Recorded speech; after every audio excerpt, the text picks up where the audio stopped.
you share, I think, is amazing. Can you talk to us about your brand and what it is that you do for those that haven't seen your work being shared in the Healing Networks community? Yeah. So I'm the founder of Listening to Smile, and it's a sound healing company. We use frequency-minded music for different applications like meditation music, binaural beats, and movement-based applications like yoga or static dance. So we're using frequency-minded music to just promote, wellness and spiritual growth. Yeah. Yeah. Yeah, that's really cool. And how do you do that specifically? As far as the frequency, is that what you mean? Yeah. Yeah, so basically for my journey, I found pure tones. You can find them on YouTube. They're all over, online. But the solfeggio pure tones was one of the first things that I found that had really profound effects on me personally. Mm-hmm. But as a musician and creative person, I started saying like, man, these are really powerful, but they're just pretty plain. And I think I would get into it a lot more if I had the benefits of these frequencies, with something more creative and more, a little something more to listen to. And so I started, my journey into sound, where I built a sound table that you can lay on like a massage table with speakers built into it. And it started playing, frequency directly into my body. And I started experimenting with the different frequencies besides the solfeggio. And I started seeing the potentials of how profound sound affected the body, And when I got into that, I started looking at tuning instruments differently. You have to tune your instruments to the frequency that you're working with. And so I started tuning my instruments differently and started experimenting with different styles and tempos and genres of songs.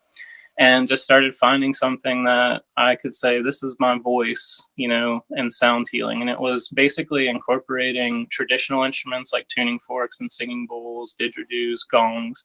But it was also incorporating things from the non-traditional healing point, like synthesizers and, hand drums and different things that, people, I think, would typically say, this isn't really meditation music, And so I started, just seeing the profound effects of drums and tempo in that music, and started seeing like that when the brand started evolving into this kind of hypnotherapy music, where you start with kind of a mid-tempo song and you start kind of changing the tempo, just downshifting, after each song. So the playlist on those sonic meditation albums start with a mid-tempo and just start downshifting to, it might be 50 or 60 beats per minute, the last track, and then everyone's asleep and they're just like, whoa, that happened so fast. I don't know how that happened, and it's the same thing as hypnotherapy. They kind of talk to you at a normal tone and flow.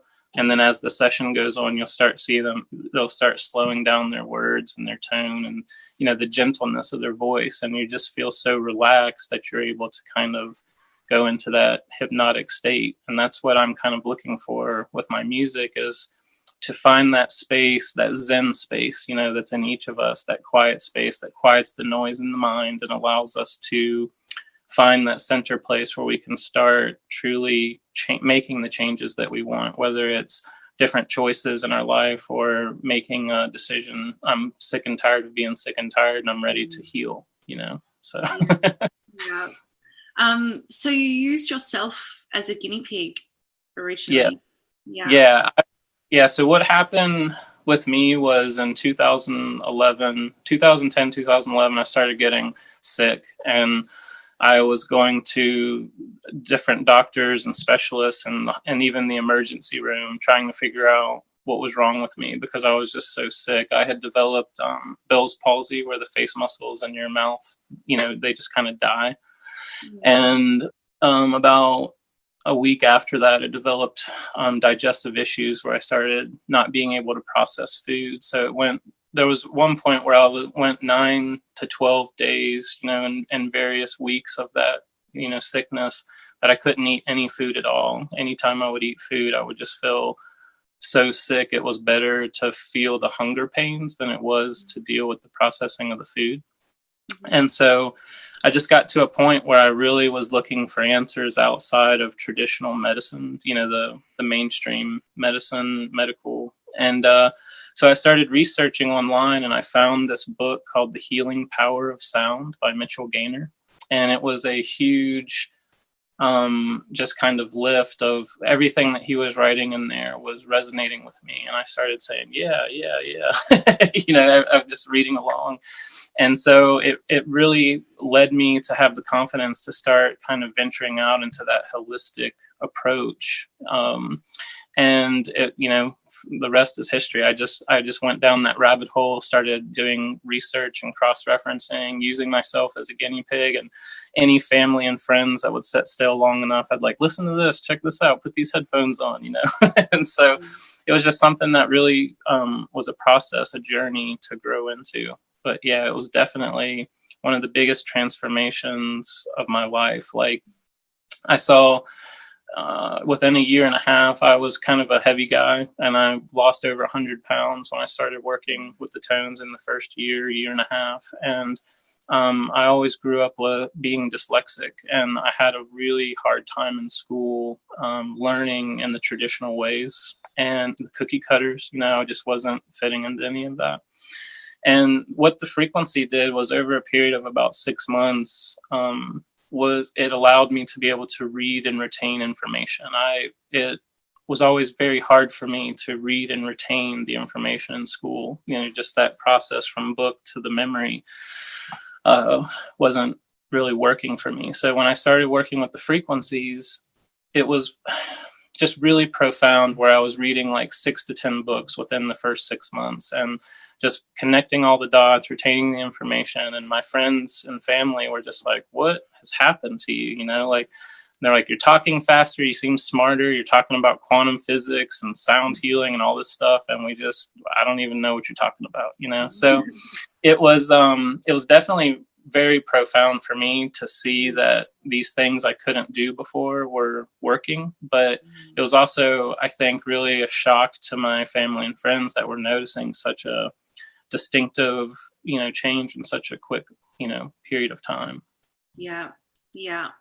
That's amazing. What was the time frame? Do you remember of that transformation? Going from not being able to retain information to all of a sudden talking about reading books. Yeah.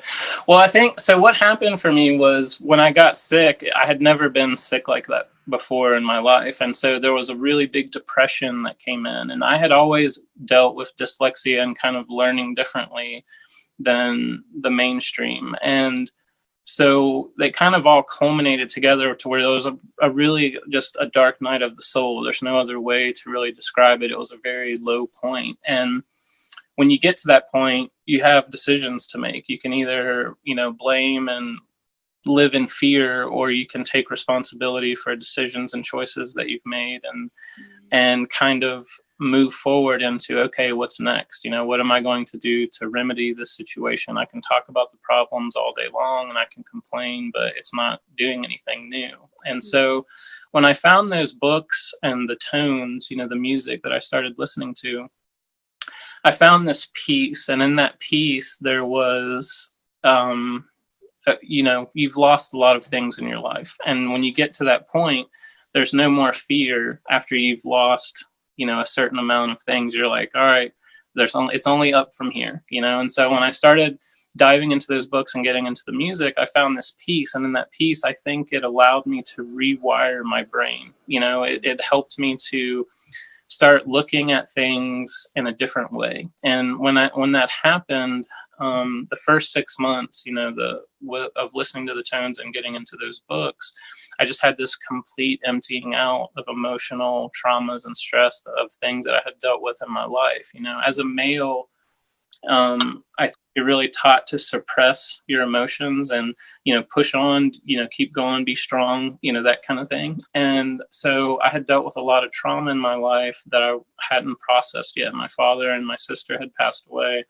had a lot of close friends that died in car wrecks and suicide, and a lot of issues over that 10 years leading up to that point. And I just kept pushing on, I just kept going, and I thought that's what you're supposed to do, And so in this moment of clarity and peace, I found this emptying out of emotional trauma. So it was almost like a release work that was happening. And doing that, it allowed me to start seeing things in yet another different way. And so I started learning and just growing so quickly. And so that was, 2010, 2011 there. And so by 2013, I was just on my way, to becoming a new person. It took about a year and a half. I lost about 110 pounds physically. And then I always tell people I lost 110 pounds emotionally too, because there was just so much, that was built up in there. And so, it was about a 2 to 3 year period that it was just dramatic transformation through listening to the tones and kind of diving into sound healing and reading and just learning as much as I could from books, documentaries, friends, sound healers, holistic doctors, and anyone that would sit still long enough. I was, talking a mile a minute to them. So. Yeah. Ian, during this journey that you went through with using yourself as a guinea pig and going through this yourself introspectively, healing yourself not just physically but emotionally, like you said as well, releasing trauma that you've experienced over your life. How long until you went from using it on yourself to deciding to use it on others? Yeah, so I had a really good friend of mine who's a graffiti artist, and he's done some really amazing work, and we were really good friends, and he was hanging out, and I started talking to him about sound and how all the different things that I was discovering. And he was like, well, I'd really like to try it out. So I told him, I said, if you want to do this. So we did some singing bowls, and we did some headphone binaural beats. And the binaural beat that we used was almost an hour long. And at the end of that hour, he just laid there for about 10 or 15 minutes, just kind of regaining his composure. And when we walked outside and, we're sitting on the porch, he said, I feel like I'm in a different dimension right now. He said, I feel so different. Like I've left my body. And he's like, I've come back in such a peace and, to such a peacefulness. And over the next, I don't know, probably 4 months, we talked a lot about sound. I would send him videos and tell him about books. And I watched this.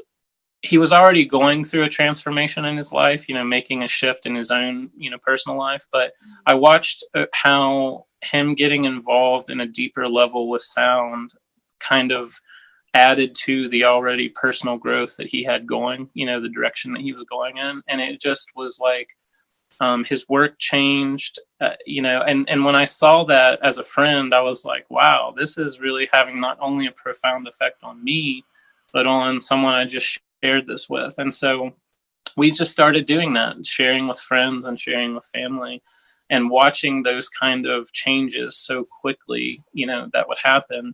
It just, you start getting that inner voice like, hey, I think more people need to be exposed to this. And so it kind of grew into small groups like yoga studios, like 10 people. And during that time, there was a lot of people from, Australia, from California, from Canada and Mexico that started messaging me when they would see the pictures of the events on Facebook. Mm-hmm. And they would say, man, I really like your music. I want to start using your music. And I would say, well, and people would ask, like, can I buy your music and start hosting groups? And I'd be like, well, I'm just not to that point yet. I wasn't even thinking in terms of growing this into a company or branding it in any way. It was just something that I was experimenting with on that personal level. And so over the next 6 months to a year, so many people started reaching out to me that I just got that kind of tap on the shoulder from the universe. Like, it's time to start putting some thought and some, planning behind this instead of just kind of doing it as a, for fun model. Mm-hmm. And so it was just really, I think all things in my life have been that way. When I followed my heart and, followed what felt good, the universe kind of brings this plan to you, brings you the people, it brings you the right opportunities, and that's exactly what happened. Is right now we have 58 affiliates worldwide. There's Australia, and there's 17 states here in the U.S. We have one in Canada, one in Mexico, and so it's growing every month. We get new people. And it's surprising to me, we started with yoga and holistic centers and yoga studios, but it's grown into art galleries and churches and different places that are using the music, for these meditation groups that I never would have even thought about, when I first started the company. So it's really neat to see how it's growing in that way. Yeah, wow, that's amazing.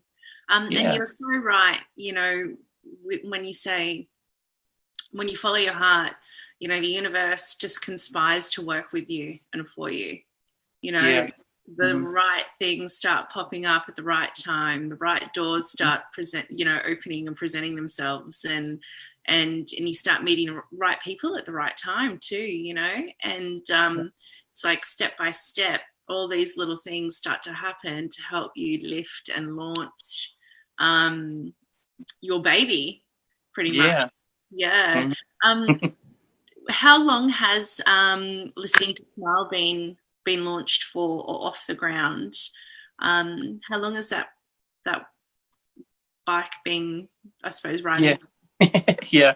Well, so I really started hosting the groups in 2014, and so I always tell people that it's a startup that started for about 2 years of development, just using the product and testing the product and trying to grow the product. So yeah, really, I would say as a business model, the last 2 years, but the last 4 years really with, hosting the groups and doing that. But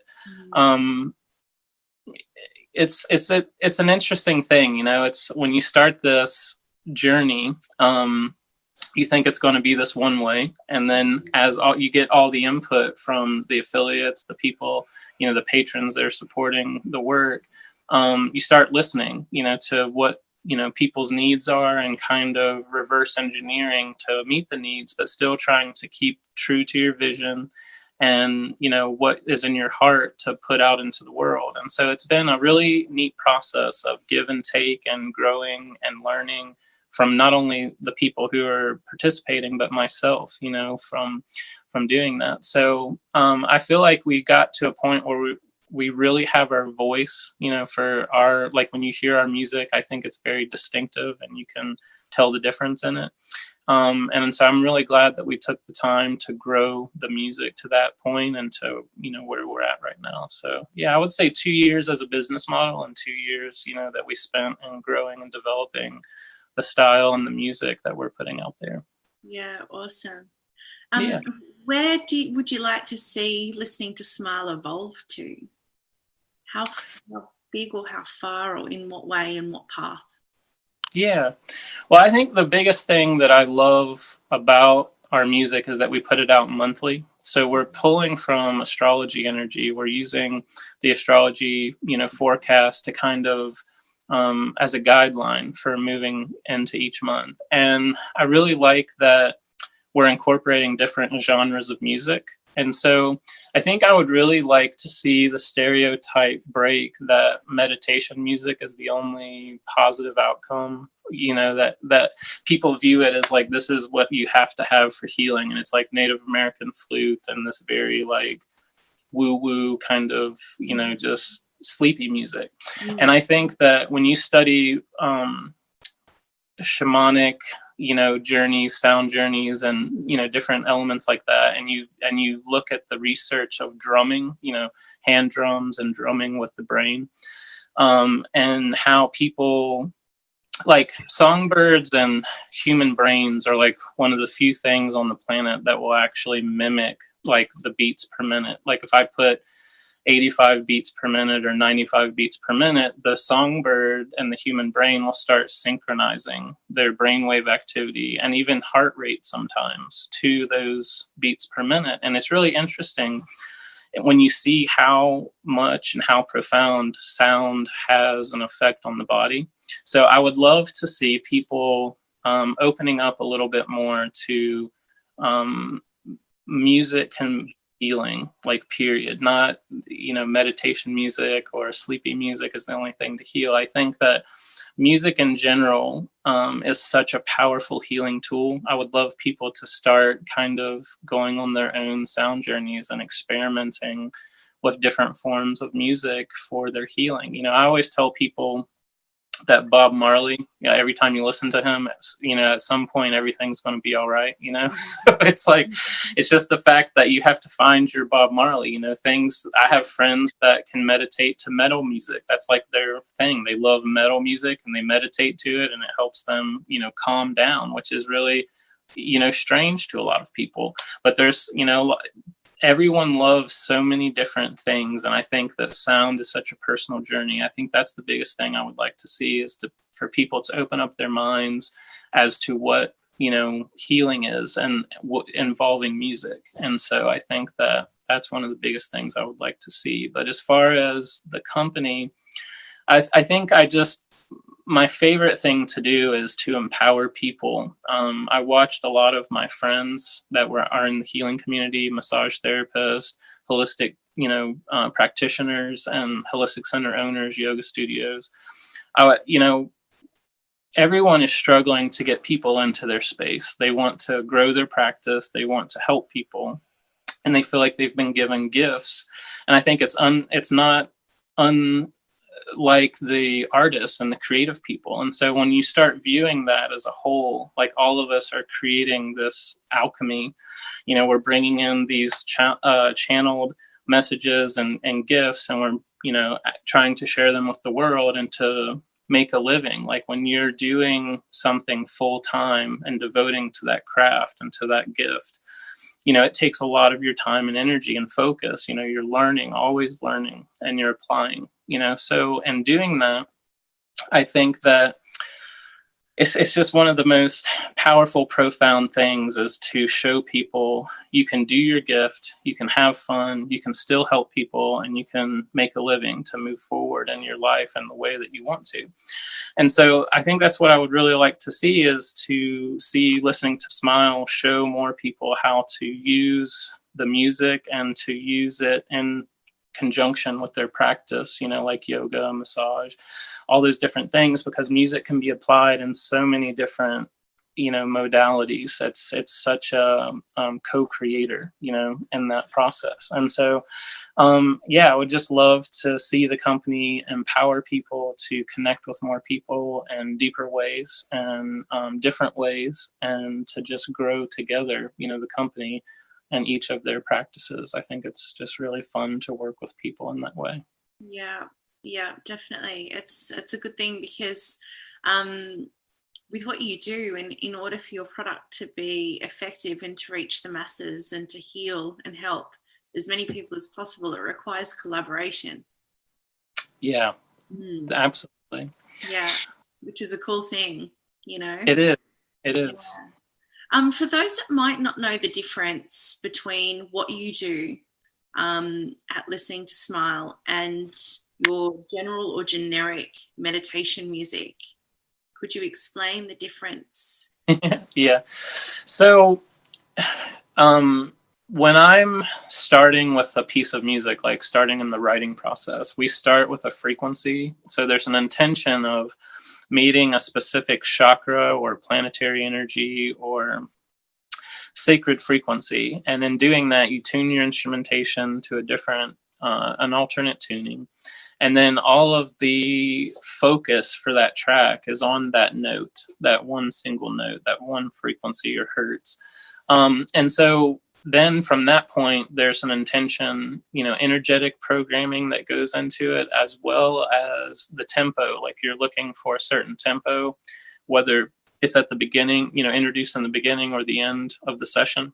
Mm-hmm. And so there's a lot of different things that go into play with the genre of music, the instrumentation that you're using, as far as the instruments, and then the tempo, and then the frequency. So there's a real focus. I always talk about artists. There's artists, when you go to a gallery and you say, what's this painting about?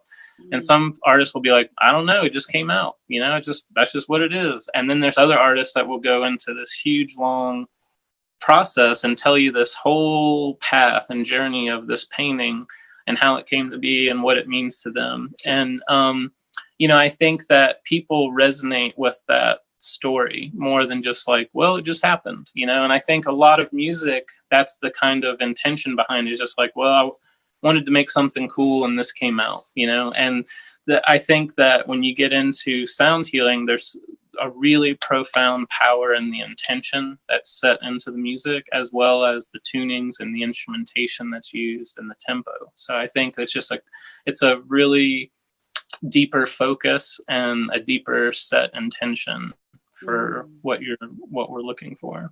Yeah. Yeah. So in terms of releasing your product, it's based on astrology or astrological influences at that time.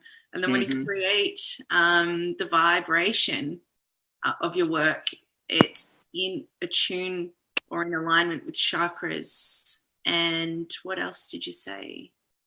So sometimes we're using like standard tune chakra energies, and then sometimes you use like the solfeggio, which is a different tuning, and it, you know, works with the chakras in different ways. And then sometimes we're using planetary energies, you know, like each planet has its own frequency, and so we'll use different planetary frequencies in the music. And sometimes we're working with channeled. Sometimes, you know, every track that I make, I always sit down in meditation before I start really getting into that. And in doing that, there's lots of channeling that goes along, you know. And I always tell people that, you know, my father's passed away. He was a musician, played about 30 instruments. And I'm almost at 30. I'm about around 30 instruments that I play too. And I learned a lot from him.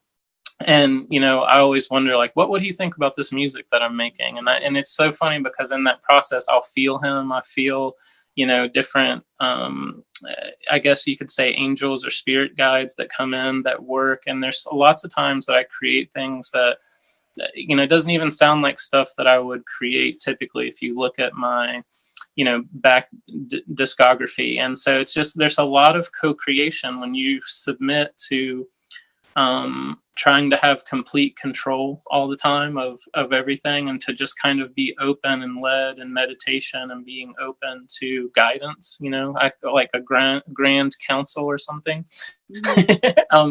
So it's just a lot of times some of the frequencies we're working with are directly given to me, like in meditation. Like one of the most powerful ones that I've been working with recently is 390.6 hertz. And I've seen such profound effects with everyone that I've shared it with. It's such an intention-based frequency that I've seen people get sleep, like miraculous sleep with it. I've seen relaxation. I've seen just complete peace that settles in when that frequency starts playing with everyone that we've shared it with. And so that's not something that's part of one of the sacred frequencies, like the Schumann resonance or the solfeggio scale. It's just something that I was in meditation and that number just popped right in my head, you know, just given to me like a download. And so it was just something that was really neat to see people affected in the same ways as me with that frequency. So yeah. What I love about what you do, it's a blend of connecting to source, connecting to the energy around you to get the download and information. So being open to universal consciousness and receiving that information, trusting it, but then applying it, or creating it and then applying it with a level of science behind it as well. Yeah. Well, you know, it's one of my friends who's a musician, a DJ, he said, you know, you can write so many songs, you know, so quickly. It's like, you know, he was like, it takes me a month to write a song and you'll do like 5 in a day, you know?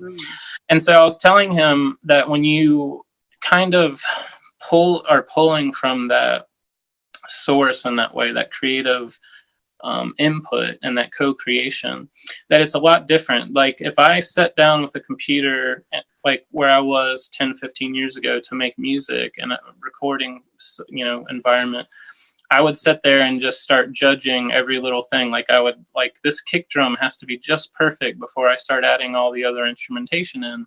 And where I'm at now with the process is I just trust it so open-heartedly that I get I let the melody come in, and I let all the instrumentation go, and I worry about all that other stuff later at the end process, and I just let it come through completely. Even if I was telling him, sometimes I'll sit down and say, I want to write a kind of a slow song that's just really chill, and sometimes these really energetic songs will come through where it's just like almost like a electronic kind of dance piece, and he was like, well, doesn't that make you annoyed? And I said, no, I feel like that's what was supposed to come through.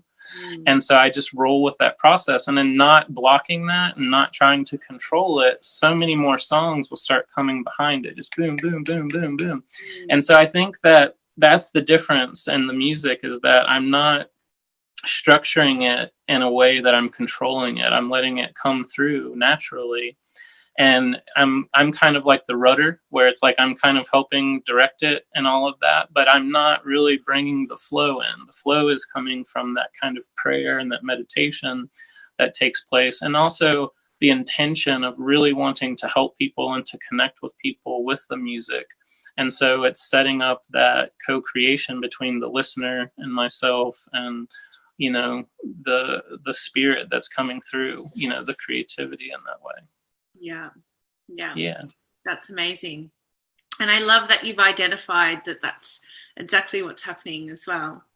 Because so many creators and artists, to be inspired means to be in spirit, but it does take a lot of people some time to realize that process, that's a download, and that's something that's shared with us in co-creation as co-creators.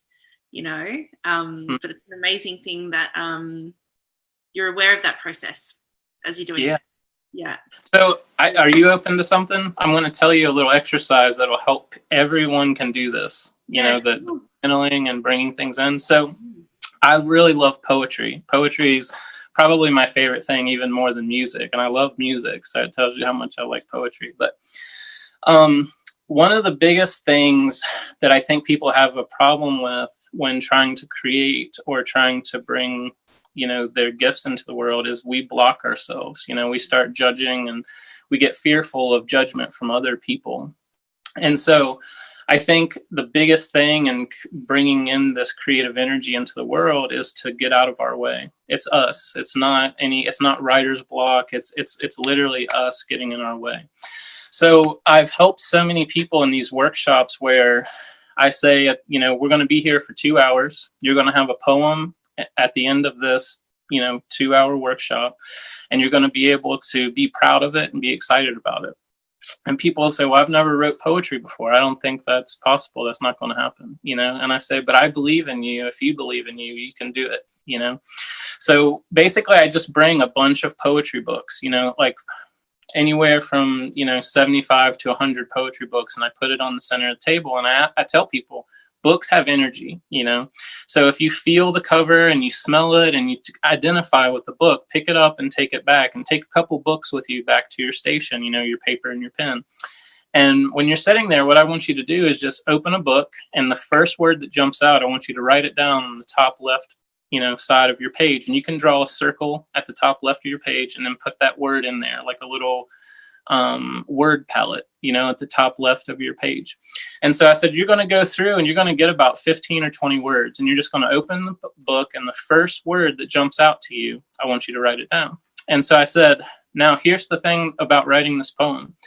You're going to take these 20 words on that top left of the page, and you're going to write down, you're going to rearrange those words and make you a title at the top of your page. And it's going to be something that you never would have ever thought of, And so in doing that, sometimes that inspiration can help you write that poem because it gave you something without your brain ever having to think about one thing. And you're just totally in that creative flow process of channeling that in with the guidance and help of these words, that you didn't have to put any thought or reason into. And so lots of people will just start writing. They'll just see that, and the fireworks go off and they just start writing. But the people who aren't moved in that way, you can say, now this process that you've done to get your title, I want you to do the entire poem that way. So there's really no thought that goes into bringing this poem into existence. You're totally out of the way. and you're channeling in this creative energy that comes. And so it's such a creative exercise and so fun for people when they read their poems at the end. They're just blown away. They're like, wow, I didn't even know I could do this, you know? And so the only thing that's changed, they could do it all along. The only thing that changed is this exercise helped them not think about it. It helped them, you know, just pull in these words and just create that creative energy flow that just finished. And so it's stuff that you would never think of. You know what I mean? It's kind of like when you start sampling music or making a collage, it's a lot different than writing music or making a painting from scratch with just paints and, you know, a canvas.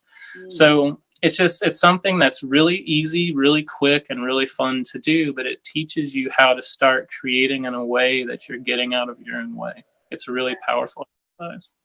That's really cool, because it's an activity that allows the person to just step back without even realizing, and just accept whatever comes through.